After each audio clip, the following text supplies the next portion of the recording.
Oi, vamos para mais uma aula de Direito Processual Civil, aula número 7, que nós vamos falar de processo nos tribunais. Então, essa aula é embasada no conteúdo dos acadêmicos que estão no 6º semestre. Quando eu falo processo nos tribunais, eu tenho que primeiro entender que o processo ele começa, via de regra, no juízo monocrático. E no juízo monocrático em primeiro grau de jurisdição. E quando eu falo que o processo está em primeiro grau de jurisdição, ele exige um registro da petição inicial. E nós vamos ver algumas semelhanças entre o processo no primeiro grau e o processo nos tribunais. E quando eu falo de tribunal, eu estou falando de juízo colegiado, estou falando de fase recursal. Então, inicialmente, só lembrando as aulas anteriores, o processo sempre vai começar com o registro de uma petição inicial. A formalidade dessa petição inicial está no artigo 319, que diz: a petição inicial deverá conter. Temos também o artigo 312, que diz que a petição inicial, a fase litigiosa, começa com a propositura da ação. E temos também no artigo 284 que todos os processos estão sujeitos ao registro.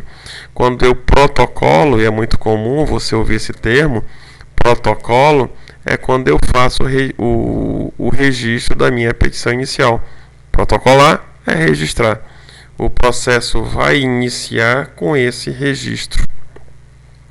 Logo após, nos locais onde tiverem mais de um juiz competente para analisar a demanda, por exemplo, vara de competência residual no estado de Roraima, são 6.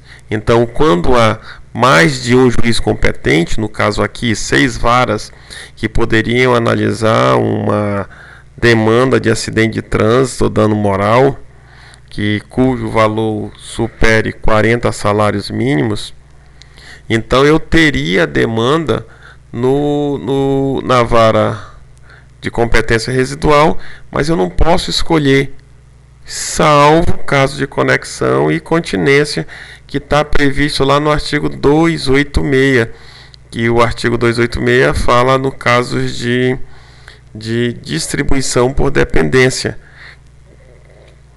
Caso contrário, havendo mais de uma vara, os processos serão submetidos a uma distribuição por sorteio, respeitando a alternância.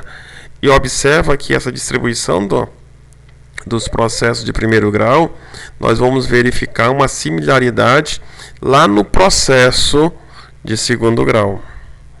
Ora, havendo a distribuição, conhecido quem é o juiz competente, já passa a ter um juiz competente ou um juiz prevento, vai para um juízo de admissibilidade. Nesse juízo de admissibilidade, do artigo 334, ele vai dizer se ele recebe ou não recebe.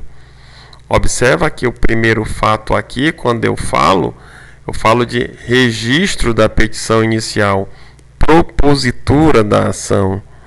Aqui nessa fase nós estamos falando de receber ou não a petição inicial, porque o juiz, para poder receber a petição inicial, tem que se atentar a alguns requisitos básicos. Por exemplo, a petição inicial ela preenche os requisitos essenciais contidos no artigo 319, endereçamento, qualificação das partes, causa de pedido, valor da causa, opção pela audiência e o protesto genérico de provas.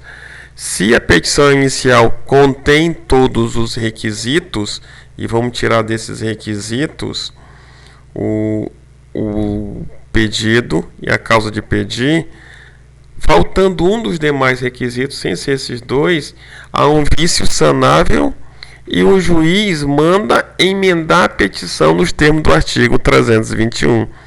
Observa que se a petição aqui não atender os requisitos essenciais, o juiz dá uma chance ao advogado ou ao peticionante para que ele emende a petição inicial, porque se não fizer, não atender a ordem de diligência de emendar a petição inicial no prazo de 15 dias, ele vai extinguir o processo sem resolução, sem conhecer. Então, o juízo de admissibilidade não pode ser confundido com conhecer a petição inicial, e sim receber. Mas, no caso, eu excluí dos elementos dos que há previsão no artigo 319 que deve conter a petição inicial, o pedido e a causa de pedir, porque aí eu teria um indeferimento da petição inicial, porque o vício seria sanável. Então, daqui, já vimos, o juiz vai jogar diretamente para a sentença, artigo 485, inciso 1, ou seja, não vai julgar o mérito novamente, ele não vai receber a petição inicial, porque agora ela tem um vício insanável, e o vício insanável não adianta o juiz mandar sanar algo que é insanável, então ele automaticamente aplica a regra do artigo 485, inciso 1, porque o próprio artigo 330, diferentemente do 321, diz logo, são casos de indeferimento da petição inicial, e dentre elas está a inépcia. A inépcia da petição inicial é a falta de causa de pedir ou pedido. Faltando um desses elementos essenciais da petição inicial, o juiz não manda emendar, ele vai extinguir o processo liminarmente. Aí me pergunta, mas professor, aqui está falando de uma tal de improcedência. E eu sei que indeferir é diferente de improcedência, realmente. Quando dá uma improcedência, ele julga o mérito. Quando ele indefere, ele não julga o mérito. Então, no caso do artigo 330, o juiz não julga o mérito, por isso que ele vai indeferir liminarmente o pedido. Ele indefere a petição inicial, ele não vai analisar o pedido. Na improcedência liminar do pedido, que eu tenho no artigo 332, o juiz analisa, mas diz: eu estou impedido, que é o caso de dívida de jogos, alguém querer vir suscitar em juízo, que é aquela impossibilidade jurídica de se atender um pedido. É lógico que alguns doutrinadores dizem que não existe impossibilidade jurídica, mas assim uma possibilidade, o juiz vai indeferir. Ora, se ele vai indeferir lá no artigo 487, inciso 1, ou seja, julgar improcedente um pedido, é porque o pedido não pode ser julgado favorável. Há uma impossibilidade jurídica de julgar o processo. Mas vamos deixar essas questões por ramo da filosofia e de teses de mestrado e teses de doutorado. Logo após o juízo, se ele recebe, o juiz manda citar. Se não recebe, ou manda emendar ou extingue o processo, com ou sem resolução do mérito, dependendo da situação em que ele vai justificar. Se recebe, a citação. Por isso, aqui no juízo de admissibilidade, nós dizemos: é o momento onde o magistrado vai receber ou não a petição inicial. Continuando, manda citar para que as partes compareçam à audiência, que ela tem que escolher a autora. Se ela não escolher, o juiz, de acordo com o artigo 141, está impossibilitado de dar continuidade, porque ele tem um vício que impede, e nós já ouvimos isso. O juiz não vai receber e ele vai mandar fazer o quê? Emenda e diz: parte autora, escolha qual tipo de audiência que você precisa, que você quer que seja feita, conciliação ou mediação. O juiz está impedido de julgar além do limite que foi proposto na ação. Então, de acordo com o artigo 141, ele não pode fazer a escolha. Então, feita a audiência, não havendo acordo, vai-se para a contestação, porque se há acordo, nós já sabemos, transita em julgado o processo e aquele acordo feito na audiência é homologado por sentença com resolução do mérito. O artigo 334, parágrafo 11 diz: o acordo da audiência será homologado por sentença.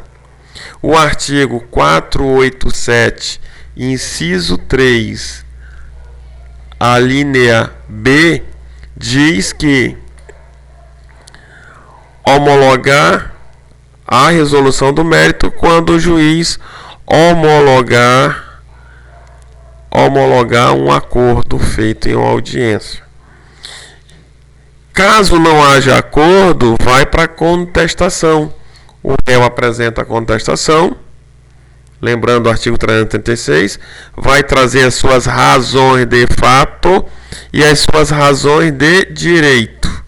Depois vai para a audiência, alegações finais e, por fim, sanado todos os problemas, vem a sentença. E lá no artigo 203, parágrafo 1º, está dizendo que a sentença pode ser com resolução do mérito ou sem resolução do mérito. Bem, só que ele diz que põe fim à fase cognitiva. Vamos entender que o legislador quis aqui colocar a fase de conhecimento inicial. Porque a fase de conhecimento nós sabemos que só encerra com o trânsito em julgado e a sentença por si só não faz trânsito em julgado, porque cabe recurso. O processo não termina com a sentença, ele continua após a sentença com a fase recursal.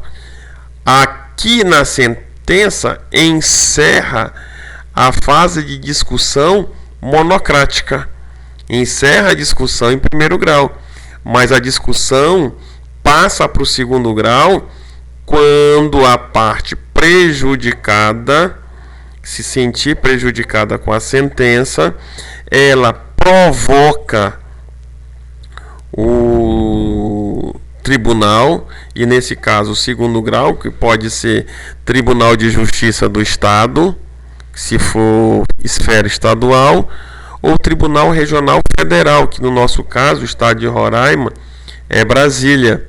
Tribunal Regional Federal, dependendo da matéria que esteja sendo analisada.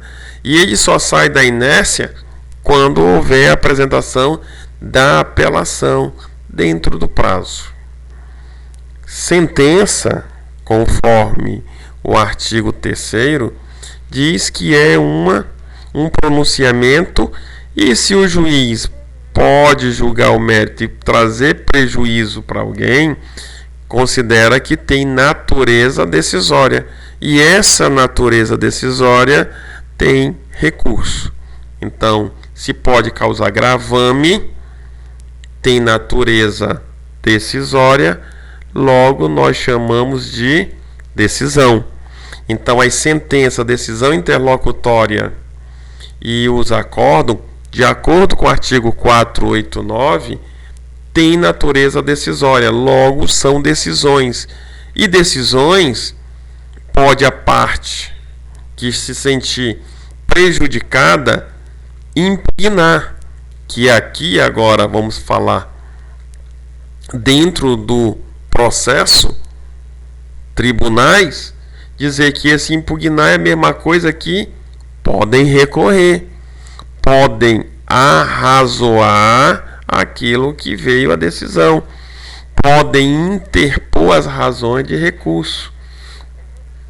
Para isso, quando eles fazem isso, eles vão requerer a reforma da decisão que eles não concordam com o posicionamento do juiz, seja ele de primeiro grau, ou seja ele de segundo ou terceiro grau. Para isso, para poder modificar a decisão, é necessário que se apresente recurso. Lembra que eu falei, impugnada será a mesma coisa que recorrer. Recorrer, eu vou ter que apresentar alguns recursos. E esse rol de recursos está previsto lá no artigo 994. E nós iremos falar de todos esses recursos com o tempo, com calma.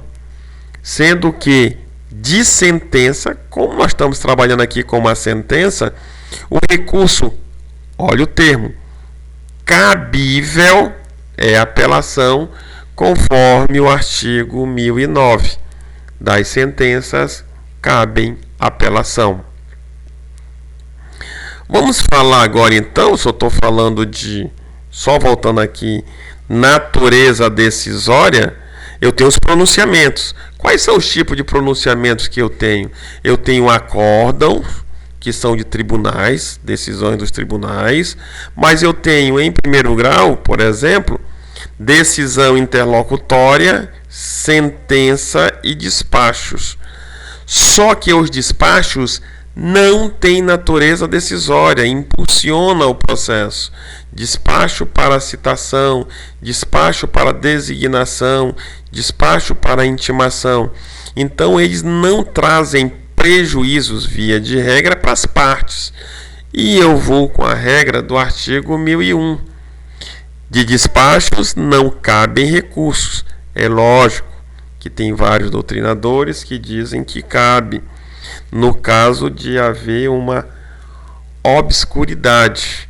Então, caberia o recurso de embargos para fins de tirar a obscuridade de uma determinada decisão, como é o caso de despacho onde o juiz diz ao autor, ao réu, mas não determina o que eles têm que fazer. É um despacho que fica obscuro, mas na prática ninguém vai manejar um embargos de declaração para tirar essa dúvida. Se você pode ir até o juízo e o questionar, mas cabe o registro aí que alguns doutrinadores entendem que de despacho cabe embargos de declaração para os fins de esclarecimento quando houver uma obscuridade. A sentença, de acordo com o artigo 489, ela tem natureza decisória. O artigo 489 diz que as sentenças, as decisões interlocutórias e os acórdãos têm natureza decisória e por isso devem ser motivados. Ele não coloca em momento nenhum os despachos, porque despacho não tem natureza decisória. Mas a sentença tem. Então a sentença é um tipo de decisão, ela tem natureza decisória, portanto pode ser impugnada através de apelação. Sentença tem natureza decisória, então para ela o recurso apropriado é a apelação. Nada impede também da apresentação dos embargos de declaração quando houver omissão, obscuridade ou contradição ou erro material. Se ela tiver isso, posso entrar, discutir com os embargos ou apresento diretamente na apelação. As decisões interlocutórias, o nome já está dizendo, é uma decisão, não tem o que se questionar. E se é uma decisão, pode trazer prejuízo para as partes. O recurso correspondente, específico, adequado para se apresentar é um agravo de instrumento. De todas? Não, tem algumas exceções que nós estamos falando quando o juiz concede, por exemplo, através de uma decisão interlocutória, os benefícios da justiça gratuita, aonde a parte contrária não poderá manejar o agravo. Ela pode, se for concedida para a parte autora, contestar na própria contestação. Ou se foi na contestação, o réu apresenta uma réplica, uma impugnação a contestação, impugnação, ou se foi de decisões esparsas dentro do processo, uma impugnação simples, conforme o artigo 99 e 100, está bem explicado no CPC. Então, nem toda decisão interlocutória cabe agravo de instrumento, mas, via de regra, as decisões proferidas por meio de decisão interlocutória podem ser agravadas. Despacho, como já falamos, não tem natureza decisória.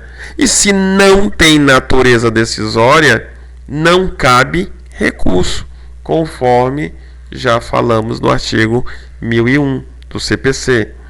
Já os acórdão, eles podem tanto ser recorrido com RESP.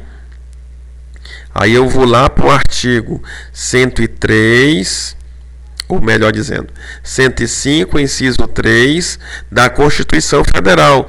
A violação à norma infraconstitucional, então eu vou entrar com o RESP. E se o acórdão também afrontar uma norma constitucional, eu vou com recurso extraordinário, cujo cabimento está lá no artigo 102, inciso 3, também da Constituição Federal. Fazendo esse apontamento rápido, parando no processo nos tribunais, nós temos que lembrar que cada um desses recursos aqui, ele tem um prazo para ser apresentado. Então, o que é que diz o parágrafo 5º do artigo 1003? Os recursos, as contrarrazões, têm prazo de 15 dias, com exceção dos embargos de declaração, que, de acordo com o artigo 1023, 1022, são as matérias de cabimento. De acordo com o artigo 1023, o prazo dos embargos é de 5 dias.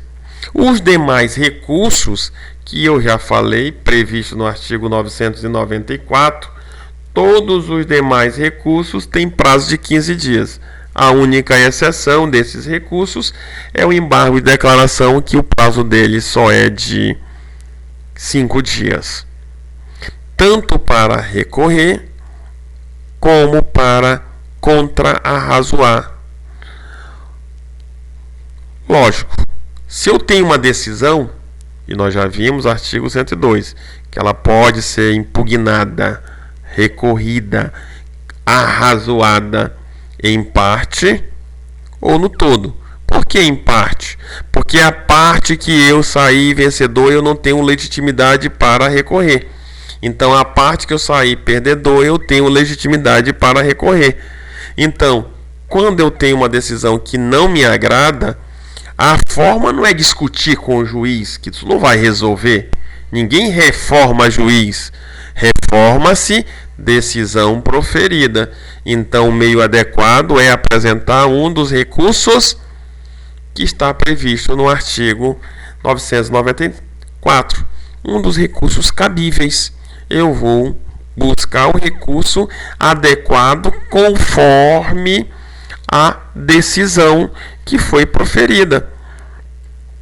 É lógico que, dentro desse tribunal, o juiz vai ter que analisar o recurso e pedir a contrarrazões. Ele recebe através de uma decisão interlocutória.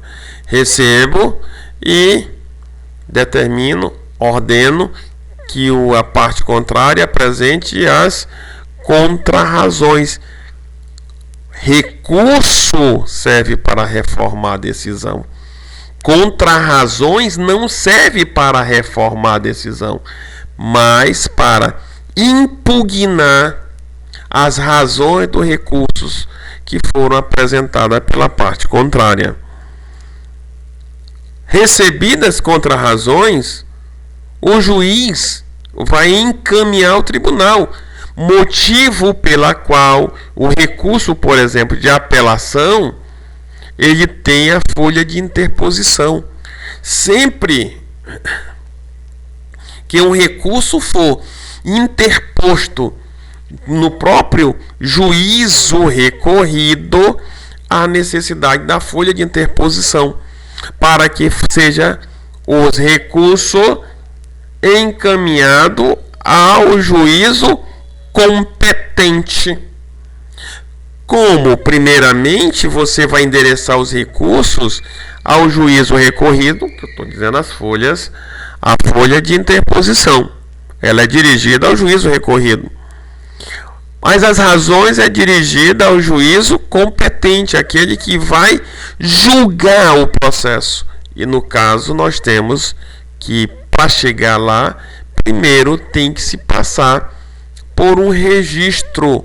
E olha que nós falamos antes, no artigo 312, que as petições iniciais estão sujeitas a registro. Nós também vimos no artigo 284 que a petição, todo o processo, toda a petição está sujeita a registro. Aqui o recurso também estará sujeito ao registro. Só que, se vai diretamente pelo juízo recorrido e é ele que vai encaminhar, os autos serão registrados. Aonde? Lembra do protocolo que nós falamos antes? Protocolada a ação é considerada proposta. A ação só é considerada proposta a partir do momento do protocolo. O recurso só é considerado interposto quando você faz o registro no protocolo. Você tem um registro. E desse registro, automaticamente tem que encaminhar para a distribuição, que tem que respeitar a alternatividade através de um sorteio eletrônico que dê publicidade, para não se colocar um processo diretamente numa câmara ou turma recursal quando há mais de uma.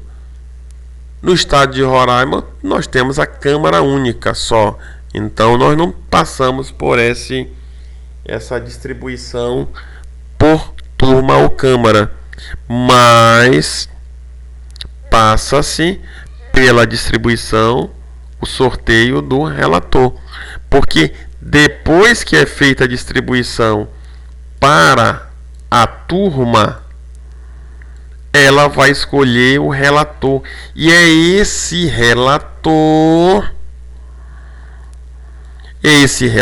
que vai levar o processo e vai caminhar com o processo até a elaboração do voto. Se este processo passar pelo juízo de admissibilidade. E olha que nós vimos lá atrás que a petição inicial também passa por um juízo de admissibilidade, mas só que o juízo de admissibilidade da petição inicial é feita com base no artigo 334 e dois elementos básicos. Se há um vício sanável, manda emendar. Falta algum requisito do artigo 319 ou um elemento do artigo 320. Ou se não é caso de improcedência liminar do pedido do 332 ou de indeferimento do artigo 330 por vício insanável. Então, lá eu sei quais são os elementos, bem mais simples. No juízo de admissibilidade no tribunal, o juiz tem que verificar se o recurso adotado tem cabimento, se obedeceu o prazo, se quem está recorrendo é legítimo, se foi feito o preparo. E olha que a petição inicial também exige a antecipação das custas, que lá para o processo, lá no início, artigo 82 determina que as custas devem ser antecipadas. Aqui essas custas e o porte de remessa e retorno é chamado de preparo. Em alguns casos tem até a necessidade de apresentar uma garantia, com uma ação rescisória, mas que não é o momento de falarmos agora. Falaremos em outra oportunidade, para não atrapalhar. E se o recurso atende às formalidades que a lei exige para ele? Há um pedido da reforma da decisão, e observa que se ele não atender à formalidade, artigo 334 diz, se faltar, por exemplo, o endereço das partes, o valor da causa, o juiz manda emendar. Aqui no erro das formalidades, o juiz vai mandar extinguir, não vai receber o recurso. Ele só vai mandar emendar no caso, você não fez, por exemplo, o preparo. Complete esse preparo, doutor, no prazo de 5 dias, sob pena de trancamento da ação. Ela não vai seguir. Ele não vai dar prosseguimento. Denega-se seguimento. E se receber o recurso, ele vai analisar para proferir o voto. Ele vai elaborar o voto, distribuído para o relator. O relator vai fazer o juízo de admissibilidade. E, havendo esse juízo de admissibilidade, o recebimento, ele elabora o voto. Porque se ele não receber, tranca-se a ação penal. Ela não continua. No juízo de admissibilidade, veja só aqui que eu falei aqui os aspectos extrínsecos. Mas dentro do próprio recurso, a matéria, o juiz vai analisar várias coisas. Por exemplo, ele pode não conhecer e indeferir o recurso quando ele for inadmissível. Inadmissível, mas nós vamos de novo, observa aqui, não é admissível.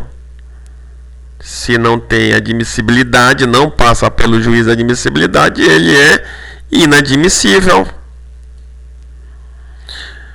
Quando for prejudicado, se já resolveu, a tutela já foi dada, ou houve prejuízo na tutela, não há necessidade de dar mais a tutela.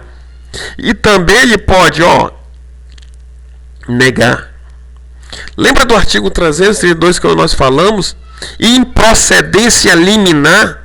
O juiz também pode dar uma improcedência liminar, negar provimento, quando o recurso ele vem tratar matéria que é contrário à súmula, a acordo, a entendimento firmado. Ou mesmo ele vai vai proferir favorável, dar uma decisão acatando o recurso, se o acórdão for contrário à súmula, acordo, entendimento firmado. Só fez inverter a ótica. Se o recurso está embasado em cima de uma súmula, ele vai acatar o recurso. Se a decisão está em cima de uma súmula, ele vai rejeitar o recurso. Entre outras matérias que são analisadas em juízo de admissibilidade. Passado o juízo de admissibilidade, recebido, ele vai elaborar o voto, vai trabalhar no voto, vai, depois de fazer o seu voto, que é secreto, sigiloso, ele vai apresentar ao juiz, ao presidente, seja desembargador, ministro, presidente, porque essa regra vai servir para todos os processos nos tribunais. Vai apresentar ao presidente, tem que ser apresentado ao presidente, para que ele designe a sessão de julgamento. A sessão de julgamento não é igual à audiência de instrução, aonde o juiz, monocraticamente, vai ouvir autor, réu. Na sessão de julgamento, de forma bem mais fácil, artigo 937, desenhado, o juiz inicialmente abre-se o pregão e é dado voz à oratória. Falará recorrente, recorrido e MP quando for fiscal da ordem jurídica. Caso contrário, ele estará entre os dois aqui. Se ele for parte, ou ele vai ser recorrente ou vai ser recorrido. Quando ele for fiscal da ordem jurídica, ele também vai falar como fiscal da ordem jurídica. E onde está isso, professor? No artigo 178 do CPC, ele diz as situações aonde o MP vai agir como fiscal da ordem jurídica. Após a explanação das razões, vem a leitura do voto. E aqui muitos questionam por que não é invertido. Primeiro lê-se o voto para depois contestar o voto. Não, porque o voto vai sair em um acórdão. E para o acórdão eu já tenho recurso disponibilizado para ele. Seria desnecessário inverter, fazer essa inversão. E o ministro Fux, quando ele estava que elaborou o novo CPC, ele não fez essa inversão conforme era pedido de vários advogados. Lembrando que o recorrente e o recorrido vão falar e vão pedir a reforma da sentença que ele já conhece. Ele não vai aqui para pedir a reforma do voto do relator, que tem que ser corroborado por, no mínimo, voto de mais 2 outros julgadores. Porque na turma eu sei que tem 5, é composta de 5, mas na votação, mínimo 2 votam, às vezes 5, depende do regimento interno. Mas, no mínimo, o voto do relator não é obrigado que os outros 2 julgadores acompanhem. Então, os outros 2 julgadores vão dizer se vão ou não vão seguir, acompanham ou não acompanham o voto do relator. Pode haver divergência e o outro julgador acompanhar a divergência e sair o acordo elaborado por um desses divergentes, o primeiro que fez a divergência. Então, não cabe aí botar a leitura do voto antes, porque não se está recorrendo aqui do voto do relator, está se recorrendo e pedindo-se a reforma de uma sentença. Se eu não concordo com o voto do relator e esse foi o voto vencedor, eu vou atacar o acordo, já está lá visto, que nós vimos, de acordo com o artigo 1029, por um RESP ou por um RE, por recurso especial, um recurso extraordinário, se afronta normas infraconstitucionais, sem dúvida nenhuma eu vou atacar com recurso especial. Se afronta normas constitucionais, eu vou atacar com recurso extraordinário. Isso tudo acontece numa sessão para que possa se sair um acordo. Ah, mas se houver a divergência, fizer 2-1, eu posso ter o voto divergente, chamo os outros 2. E isso tudo nós vamos verificar com mais calma quando estiver analisando cada um dos recursos. Mas vamos ver lá, ó. Quem deu o voto pode alterar o seu voto? Pode. Enquanto tiver a sessão, pode alterar o voto, pode pedir vistas, suspender a sessão de julgamento para analisar melhor o seu voto. Estava com voto, não, eu vou mudar meu voto. Ou então, por exemplo, no julgamento da apelação e do agravo de instrumento, a decisão será pelo colegiado de 3 juízes, 3 desembargadores, 3 ministros. No caso de apelação serão 3 desembargadores, não pode ser ministro. Serão 3 desembargadores, mas no agravo pode ser 3 ministros ou 3 desembargadores. E nesse caso, por 3 juízes. Ou seja, o relator e mais 2 julgadores. Então, por que eu vou atacar o voto logo aqui do relator querendo falar depois? Se eu ainda tenho mais 2 outros julgadores, porque no caso são 3 aqui, como está falando, que vão falar. O voto vencido, no acórdão ele é mencionado, mas ele é voto vencido. Quando a decisão não for unânime, por exemplo, no caso de ação rescisória, reforma-se a decisão monocrática, a sentença, mas ela não é unânime. Vai continuar o prosseguimento e chama os outros 2 julgadores que compõem a turma, até que eu possa fazer a reversão da decisão. Chama mais 2. Está 2-1. Se eu tenho 2 votos a 1, está 2-1. esses dois votos pode se somar ao primeiro e virar 3-2.